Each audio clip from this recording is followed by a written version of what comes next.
एक आटपाट नगर होतं. त्या नगरामध्ये एक राजा होता. राजाला 2 मुलं होती. राजाचं नगरावरती आणि आसपासच्या परिसरावरती उत्तम वर्चस्व होतं आणि त्यामुळं राजाला जाब विचारण्याची हिंमत सहसा कोणी करायचं नाही. अलीकडे पलीकडच्या गावामध्ये जर कुठे काही वाद झाला, कुठे काही तंटा झाला, तर तो मिटवण्यासाठी सुद्धा लोक पंच म्हणून राजाकडे यायचे. राजा करेल तोच न्याय असायचा. राजा म्हणेल तीच पूर्व दिशा असायची. कारण ज्यांना राजाचा न्याय मान्य व्हायचा नाही त्यांना परिणामसुद्धा भोगावे लागलेले होते. अर्थात राजाच्या घरामध्ये 30 वर्ष अशा पद्धतीची सत्ता होती. राजाच्या आधीसुद्धा त्याचे वडील अशाच पद्धतीनं या सगळ्या परिसरामध्ये वावरले होते. त्यामुळं राजाला कॉन्फिडन्स, आत्मविश्वास जबरदस्त होता. अर्थात काळ बदलत गेला, राजकारण बदलत गेलं, सत्ता बदलत गेली आणि मग गावाचं म्हणजे नगराची नगरपंचायत झाली. मग नगरपंचायत झाली, लोकशाही आली. लोकशाही आल्यामुळे तिथं निवडणुका होऊ लागल्या. पण राजाच्या गावामध्ये कधी निवडणूक झालीच नव्हती. कारण राजाचं नगर जे होतं ते 60-68 वर्षांपासून बिनविरोधच निवडून यायचं. म्हणजे राजा म्हणेल तो सरपंच, राजा म्हणेल ते सदस्य, असंच असायचं तिथे. आता वरवरकरणी असं वाटायचं की हे गाव जे आहे ते एका प्रकारे तंटामुक्त गाव आहे. पण मधल्या काळामध्ये कधीतरी राजाच्या दहशतीच्या पण कहाण्या यायच्या, पण ते तितक्याच, त्याच्या पलीकडे काही नाही. पण यावेळेला जेव्हा नगरपंचायत नगराची झाली त्यावेळेला 17 सदस्य निवडून द्यायचे होते आणि 18वे नगराध्यक्ष. पण 68 वर्ष जी ग्रामपंचायत आपण एका प्रकारे बिनविरोध आणली, तिथं निवडणूक लागली, तर मग राजाची प्रतिष्ठा नाही का पणाला लागणार. आणि मग राजाला ही निवडणूक बिनविरोध करणं हे त्याचं प्राथमिकता होती. पण तितक्यात माशी शिंकली आणि एका महिलेनं राजाला आव्हान दिलं. महिलेनं राजाला आव्हान दिलं आणि इगो दुखावला आणि इथूनच सुरुवात झाली ती एकूण महाराष्ट्रातल्या राजकारणामध्ये नेमका काय खेळखंडोबा चालू आहे असा प्रश्न विचारायचा. तुम्ही म्हणाल हे नगर, राजा, हे काय प्रकरण आहे? तर हे समजून घेण्यासाठी हा व्हिडिओ जो आहे तो शेवटपर्यंत तुम्ही बघायला पाहिजे. नमस्कार, मी अभिजित करंडे. मुंबई तकच्या सेंटर पॉईंटमध्ये आपल्या सर्वांचं स्वागत आहे. सोलापूरपासून एक अर्ध्या तासाच्या अंतरावरती मोहोळ नावाचं शहर आहे. तिथून एक 12-15 किलोमीटरवरती अनगर नावाचं गाव आहे. त्या अनगरला आजूबाजूला अनगरच्या 12 वाड्या आणि अनगर असं मिळून तिथं नुकतीच नगरपंचायत घोषित करण्यात आली आणि नगरपंचायतीची पहिल्यांदाच निवडणूक लागली. राजन पाटील हे मोहोळच्या राजकारणातलं प्रस्थापित नाव आहे. कारण राजन पाटील स्वतः 3 वेळा आमदार होते. त्यांचे वडीलसुद्धा बाबूराव पाटील हे आमदार म्हणून काम बघत होते. आणि गेल्या काही काळामध्ये मोहोळ जो आहे तो एका प्रकारे आरक्षित मतदारसंघ झाला आणि त्यानंतर मग लक्ष्मणराव ढोबळे असतील किंवा यशवंत माने असतील किंवा मधल्या काळामध्ये रमेश कदम असतील किंवा आत्ताचे राजू खरे असतील, ही अशी सगळी मंडळी वेगवेगळ्या पक्षातून निवडून येत राहिली.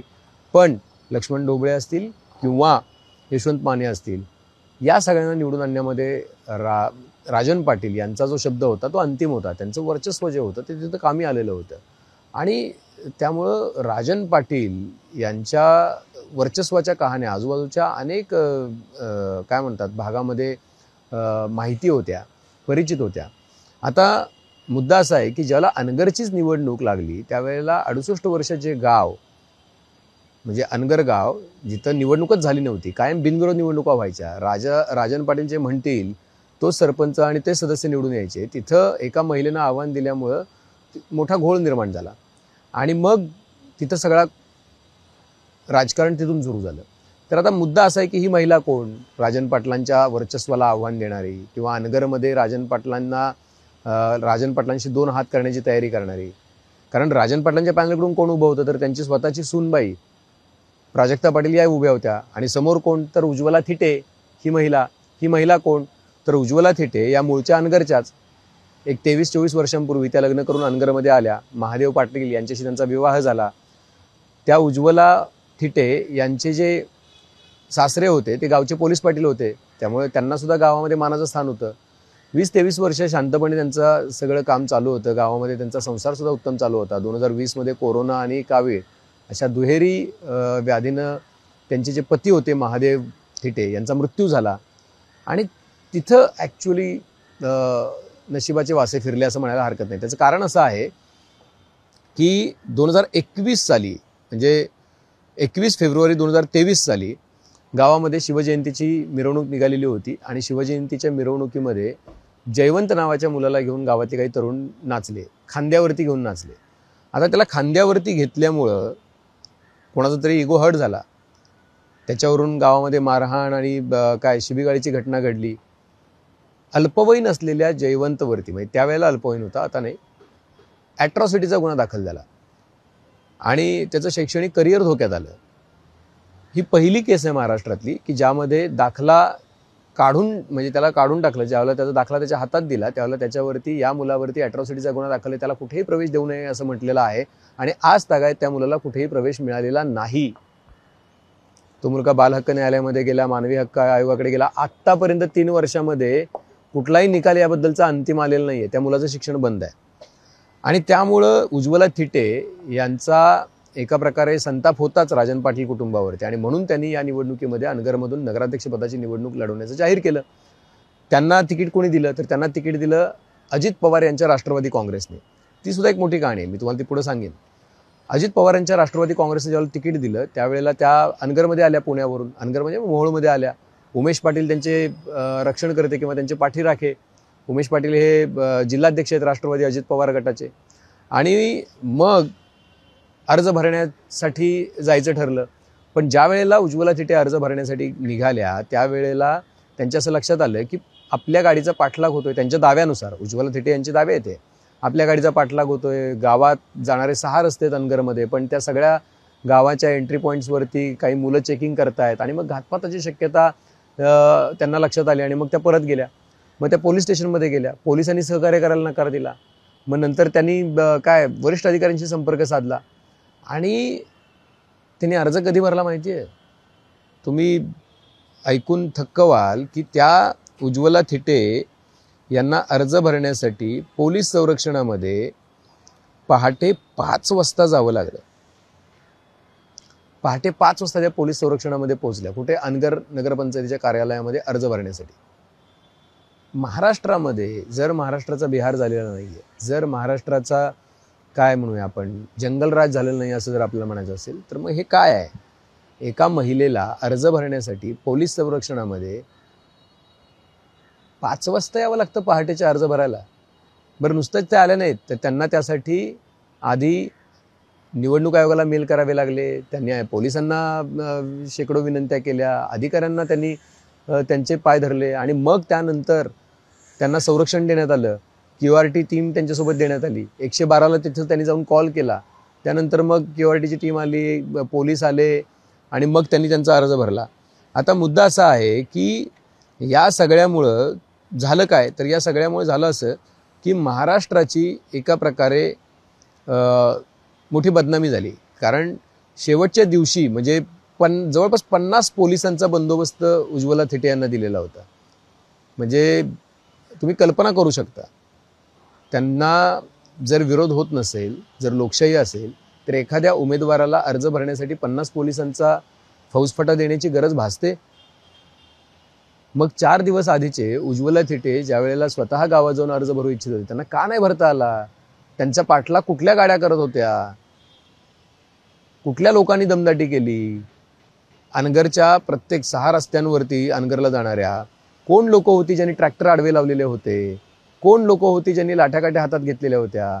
कोण लोक होती की जे पोलिसांच्या परवानगीशिवाय गाड्या चेक करत होते? असा अधिकार कोणाला आहे का? पण हे प्रश्न कोणी विचारत नाहीये. अनगर महाराष्ट्रात आहे की कुठल्या तरी आफ्रिकन कंट्रीमध्ये आहे की एवढी दहशत आणि एवढी माज एका प्रकारचा या सगळ्या सत्ताधाऱ्यांमध्ये आहे? आणि हे कशामुळे होतं? हे का होतं? ही हिंमत कुठून येते?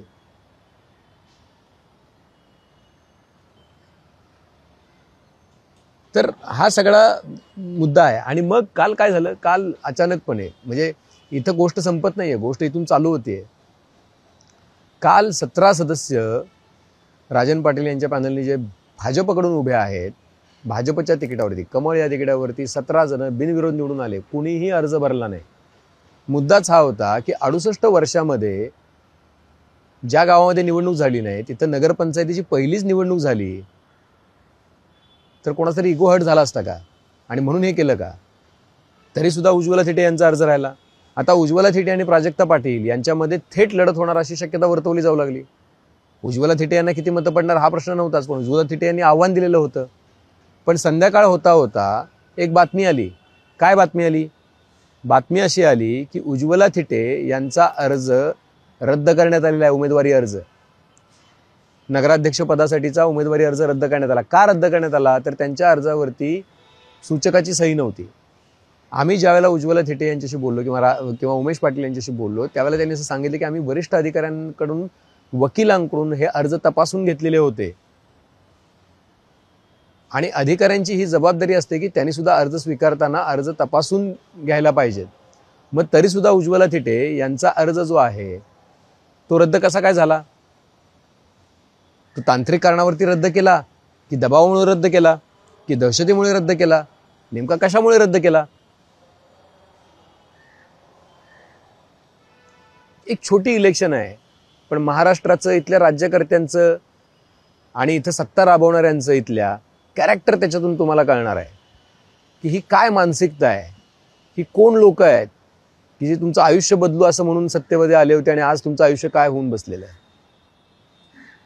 उज्ज्वला थिटे यांचा अर्ज रद्द करण्यात आला. तो अर्ज रद्द का करण्यात आला याची विचारणा जी आहे ती राष्ट्रवादी काँग्रेसने केली. त्यांना ती सर्टिफाईड कॉपी हवी होती की ज्या आधारे ते याबाबत दाद मागू शकले असते. ती सर्टिफाईड कॉपी आज दुपारी 1:15 वाजेपर्यंत तरी देण्यात आलेली नव्हती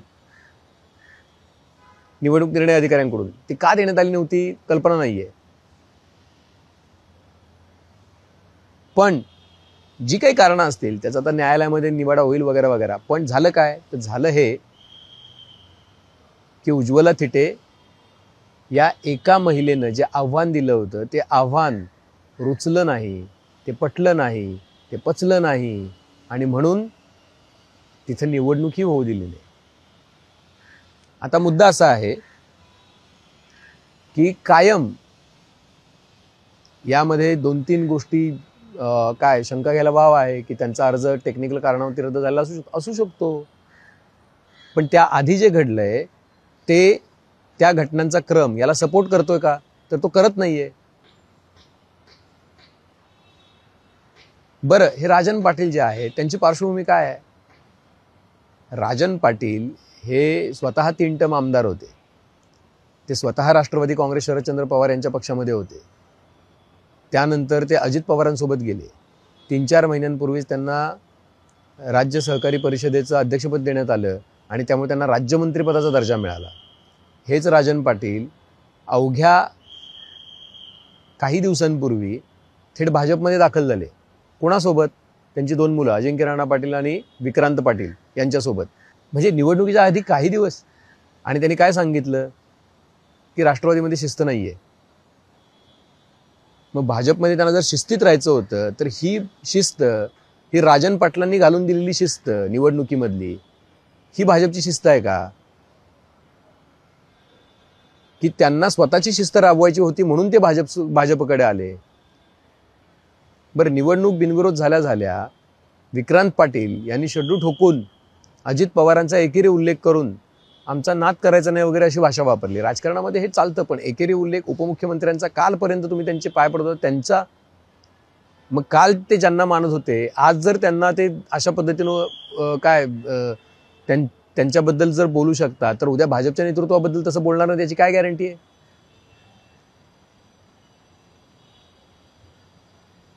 मुद्दा इथं संपत नाहीये, मुद्दा इथून चालू होतोय. प्रश्न काय आहेत या सगळ्या प्रकरणामधले? प्रश्न हे आहेत की बदललं काय? राज्याचं राजकारण बदलायचं होतं, राज्यावरती अशा लोकांची सत्ता होती. हे शरद पवारांच्या पक्षात असताना पण हे राजन पाटील तेच करत होते. त्याही वेळेला पोलिसांचा वापर होत होता, त्यावेळेला यंत्रणांचा वापर होत होता, त्यावेळेलाही असे छोटे मोठे लोक महाराष्ट्राच्या कानाकोपऱ्यामध्ये आपली सत्ता चालवत होते, पॅरलल सरकार चालवत होते. आणि अशाच लोकांचं सरकार जावं म्हणून महाराष्ट्रातल्या जनतेने 2014ला भाजपला निवडून दिलं. पण झालं काय? झालं एवढंच की त्यांच्या पाठीमागचं फक्त चिन्ह बदललं. राजकीय पक्षाचं, ही सगळी लोक तिथंच आली परत. आपण पुण्यापासून जरी बघितलं तरी सुद्धा पुण्यामध्ये राहुल कुल आधी कुठे होते, आता कुठे आहेत? ही सगळी लोक तशा पद्धतीने वागतात असं मी म्हणत नाहीये, पण काय बदललं? सिस्टीम बदलली नाही. सिस्टीम तीच आहे, लोक तीच आहेत, फक्त त्यांच्या मागचं चिन्ह बदललं पक्षाचं. पुढे तुम्ही गेलात तर काही काळासाठी आपल्याला माहिती आहे की आता हर्षवर्धन पाटील तिकडे होते, ते शांत झोप लागत होती म्हणत होते, आता ते परत राष्ट्रवादीमध्ये आले. मग त्यांचे विरोधक प्रवीण माने ते भाजपमध्ये गेले. खाली पडत पलीकडे गेलात तर राणा जगजितसिंग पाटील, आता मोहोळमध्ये काय हे राजन पाटील, खाली राणा जगजितसिंग पाटील. तुम्ही इकडे पश्चिम महाराष्ट्रामध्ये गेलात तर साताऱ्यामध्ये तुम्हाला कल्पना आहे की दोन्ही राजे, छत्रपती उदयनराजे भोसले, शिवेंद्रराजे भोसले. पलीकडे कराडमध्ये गेलात तर अतुल भोसले गेले तिकडे. अजून पलीकडे गेलात तर तुम्हाला कोल्हापूरमध्ये तीच परिस्थिती बघायला मिळेल. म्हणजे मुन्ना महाडिक असेल, त्यांचं अख्खं कुटुंब असेल. ही लोक कुठे होती पूर्वी? तुम्हाला जर नगर भागामध्ये जायचं असेल तर तुम्हाला विखे पाटील कुठे होते तुम्हाला कल्पना आहे? ही कुठे होती लोक? साताऱ्यामधलं दुसरं उदाहरण जयकुमार गोरे कुठे होते? कॅबिनेट मंत्री आहेत ते आता. मग याच लोकांच्या विरोधामध्ये किंवा यांनीच राबवलेल्या यंत्रणांच्या विरोधामध्ये, याच लोकांच्या दहशतीच्या विरोधामध्ये भारतीय जनता पक्ष सत्तेत आला होता. त्यांना लोकांनी भरभरून मतं दिली होती. मग काय बदललं? कालपर्यंत राजन पाटील यांच्या नावामागे किंवा त्यांच्या याच्या मागे राष्ट्रवादीचं चिन्ह होतं, आज भाजपचं चिन्ह आहे. काय बदललं? कुठे बदलली सिस्टीम? कुठे बदलली यंत्रणा? कुठे बदलले नेते? त्यांनी फक्त त्यांचं चिन्ह बदललं. भाजपला मिळालेल्या सत्तेचा वापर ही लोक अशा पद्धतीने करतायत खाली. मग भाजप हे का सहन करतोय हा प्रश्न कोणीतरी विचारेल ना. काय बदललं? म्हणजे मी आता मगाशी पण बघत होतो की मी आता इतकी उदाहरणं दिली म्हणजे अजून खूप उदाहरणं देता येतील. अगदी नवी मुंबईपासून घेता येतील आपल्याला. गणेश नाईक आहेत तिकडे नंदुरबारमध्ये, जर आपण बघितलं तर तिकडे काय गावित कुटुंब आहे. प्रत्येक रिजन मधलं सगळ्यात मोठी नावं, सगळ्यात मोठे राजकारणी आता कुठे आले? आधी ते कुठे होते? मग त्यांचीच तर यंत्रणा, त्यांचेच तर अधिकारी, त्यांचंच ऐकणारे अधिकारी, त्यांचीच यंत्रणा, तीच लोक, त्यांचेच कुटुंबीय, त्यांचेच नातेवाईक तर सत्तेत आहेत. बदललं काय? बदललं फक्त चिन्ह. मी मगाशीच त्या सगळ्या यादीवरती नजर टाकत होतो आणि त्या यादीमध्ये दिसले राधाकृष्ण विखे पाटील आहेत, गणेश नाईक आहेत, अतुल सावे आहेत, त्यांचे वडील शिवसेनेमध्ये होते, जयकुमार गोरे, शिवेंद्रराजे भोसले, नितेश राणे, मेघना बोर्डीकर, ही सगळी मंडळी आहेत मंत्रिमंडळामध्ये. ही पण तर बाहेरून आलेल्या नेत्यांना तुम्ही मोठं करू नका असा आमचा दावा नाहीये किंवा असा आग्रह कोणी करणार नाही. पण जर भाजपला मिळालेल्या सत्तेचा उपयोग करून अशा पद्धतीने जर कोणी दहशत माजवणार असेल तर योग्य आहे का?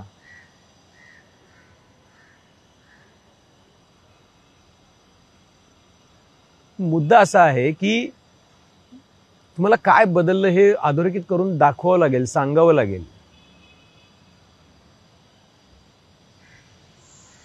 एका महिलेनं आव्हान दिलं म्हणून निवडणूक न होऊ देणं, मला हे पिक्चरच्या मी हे कधीतरी काय म्हणू आपण त्याला, उत्तरेतल्या राज्यांमध्ये बघितलं होतं. बिहारमध्ये असं व्हायचं की उमेदवारच गायब केला, त्याला काय अर्ज दाखल करण्यासाठी जिल्हाधिकारी कार्यालयापर्यंत पोहोचूच दिलं नाही.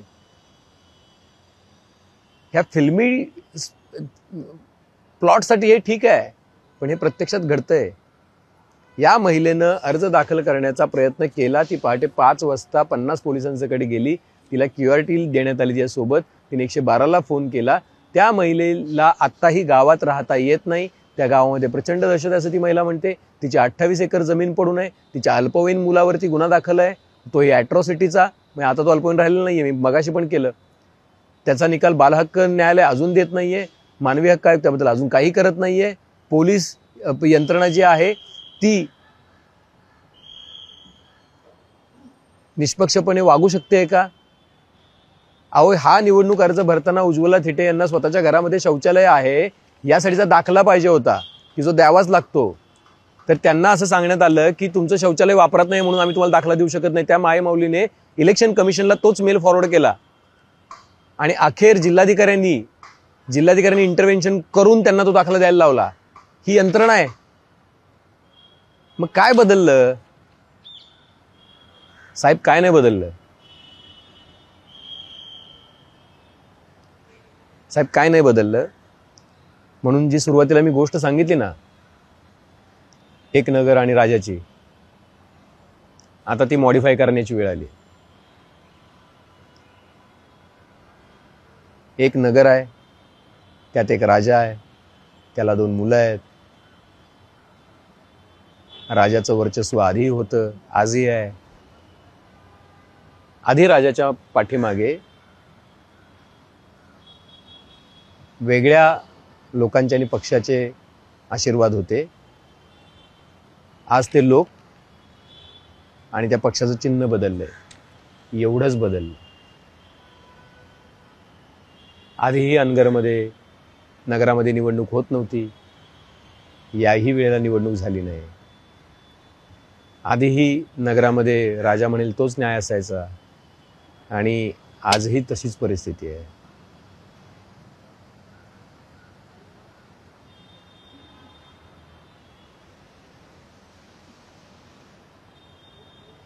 याच्यातून काय बोध घ्यायचा ते महाराष्ट्रातल्या जनतेने घ्यावा. पण मला ती कविता परत एकदा आठवते की इथं सत्ता असल्यानंतर काय होतं, सत्तेच्या चाव्या राजाला हातात का लागतात किंवा अशा छोट्या मोठ्या लोकांना का हातात लागतात. आणि ती हिंदीमधली कविता आहे, खूप चांगली कविता आहे. राजा बोला रात है, रानी बोली रात है, संतरी बोला रात है, मंत्री बोला रात है, और यह सुबह सुबह की बात है. कुठली तर महाराष्ट्र कायद्याचं राज्य आहे.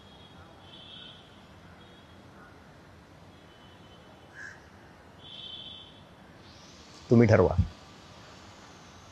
तुमच्या काही प्रतिक्रिया असतील तर त्या निश्चितपणे नोंद करा. बेल आयकॉनवरती क्लिक केलं तर अपडेट्स मिळत जातील. आणि सर्वात महत्त्वाचं म्हणजे मुंबई तकचं यूट्यूब चॅनल सबस्क्राईब करायला विसरू नका. आजच्या सेंटर पॉईंटमध्ये इथंच थांबतो. पाहत राहा मुंबई तक.